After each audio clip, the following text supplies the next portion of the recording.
Hey, hello again. So now we're going to show you how to implement etag in Flask.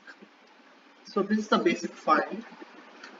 So yeah, in essence, we are importing nested dictionaries as ND. I mean, just this is just my file. Just let it go. We can do that, and then we'll import Flask, and then we'll import workzip.serving, and from that we'll import WSGI request handler.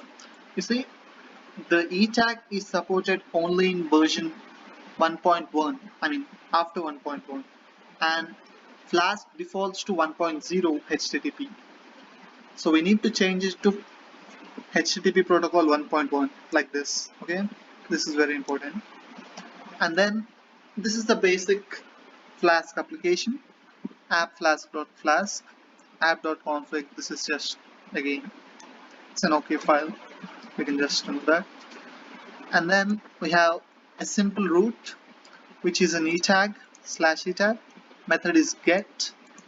Great. So definition, the function is etag. So yeah, first we need to pass all the headers from the client side. That will be stored in that. And then we get a is equal to flask.make response. This is just a is a response object, okay? And in that we are sending some loop dummy data, which is in JSON, okay? So then we will be adding a header named etag version 1 or anything. So yeah, it can be anything. I wrote it as v1, and this is case insensitive. It can be etag or etag or etag, all mean the same, okay? So then we are printing the headers we receive. This is for us to see. And then the next line is simple. We will try to see if the client sends a header which matches if none match, as said in the Geeks for Geeks file in the previous video. And then we'll see if this matches with this. I mean, if it is the same version or not, okay? And then we will send the Flask response status code as 304, because in that case, if the same matches, it can simply take the same resource from the cache of the browser instead of getting it from the server. Okay, so then in the other case, we simply return the resource, that is A, that is the dummy object.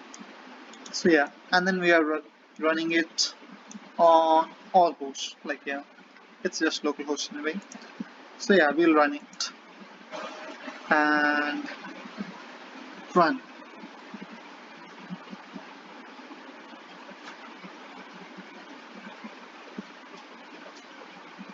So